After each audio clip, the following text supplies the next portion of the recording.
Hey, welcome to another episode of Chad's Beer Reviews. Another Skype collab with Simon, the real ale guide, the rag, as your wife says. Yep, Mr. Rag. Now we're doing a New York State beer, which is where I'm from. This is the Sixpoint The Crisp.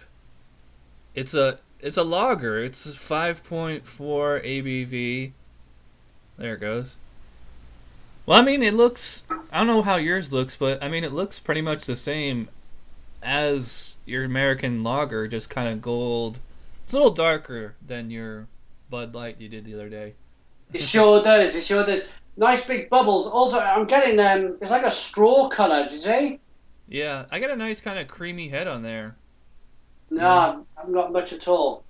Well, I dishwash on my glasses, so I can't expect much. yeah, you gotta just pour it harder. How's it smell? Okay. Smells like a lager. Yeah.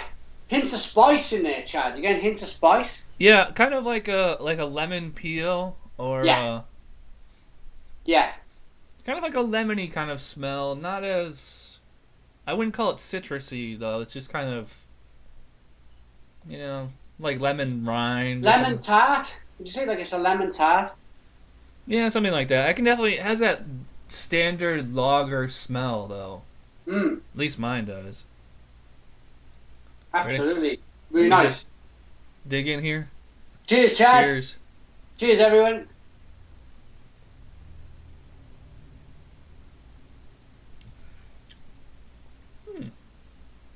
That's interesting. You know, the first Yeah. thing I noticed, like, as soon as it was crossing my tongue, that was, like, it was quite bitter for a lager. But, I mean, Yeah. like it says on the can here, 42 IBUs. So I got, plenty of bitterness on the whole first half, and then the second half was just kind of standard, like a Munich-style lager, like if you ever had the, like, Paul Anner lager or the Weihenstephaner lager. Very similar to those. Yes, yes. Same with me. And now as I'm standing here listening and talking to you, that bitterness kind of creeps back a little bit right at the end. It follows back on itself Yeah. nicely. But like you say, it is very much turns itself into a German style, Vienna style lager, doesn't it? Whatever hops are using is giving that kind of citrusy, pithy, kind of spice bite to it. It works very well, doesn't it? It really does work very well. Would you go as far as saying maybe it's that Saz hop that brings out the spice? Maybe a little bit of that. Yeah, that's a good observation there. That's Saz. Yeah, the Saz hops tends to be what you get a lot of the German and the Czech, like Pilsners. I don't think they're shooting for the moon on this. I think they're shooting for, it's a lager for the craft beer drinker. Yeah. It's actually, while it's in the mouth, it's quite refreshing, but it kind of dries me out after the fact. Getting back to this beer, I mean, I gotta say I'm genuinely surprised and impressed on this one. I probably would rank this among the better American craft lagers, like Sam Adams, Brooklyn, like anything that's not like an imperial lager. Like, there's a lot of imperial pilsners out there, like Southern Tier Krampus, but The this Farmer's is... Tan. You sent me the Farmer's Tan. That was an imperial lager. Yeah, that was like, what was that, 7 or 8%? I think it was 8. Yeah. Yeah, this is only 8. 5.4, so it's more drinkable. It's more... I think this is... It's refreshing, definitely while it's in the mouth, so I could definitely see myself drinking this in the hot summer. But, sitting on the couch back there watching football... Oh yeah. In the A 4-pack of these. That was my next question to you, really, Chad. Now, with my reviews, I like to think, where would I put this beer in my lifestyle? Where would I want to drink this beer? I'm going to ask you that question, really. Where, you mentioned the football game, where can you imagine drinking a few cans of these? Would it be with some nice food, some chicken wings or something, or like you say, a baseball game? Yeah. Pretty much anywhere where you would associate lager drinking with, you could substitute it for this, and you'd have something you'd actually enjoy. Yeah. But I would, yeah. Should we? I also like to really spin the beer up and get a second nose. Now, Yeah. I'm gonna do that. Just do that, just to see.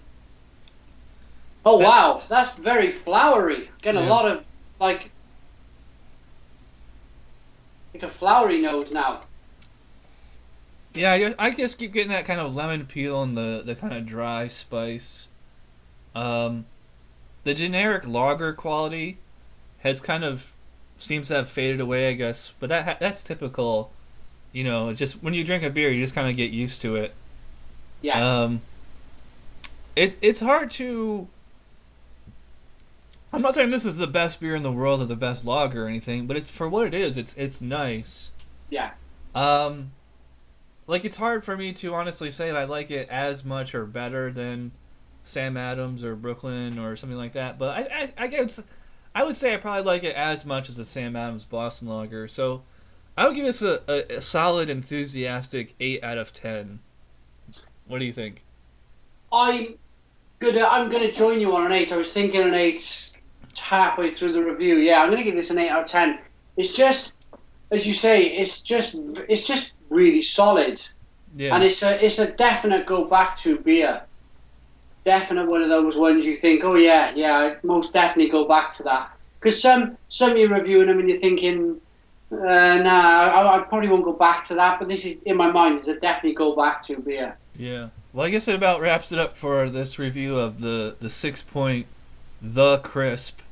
I hate when breweries put the something in the name. It's, you know, like it's the Hulk. But thanks to Simon at the Real Ale Guide for joining me via Skype for this review. Thanks to I want to say hi to Shane and all the guys at Sixpoint for sending him this beer so that we could review it together. Yep, transatlantic. Yep.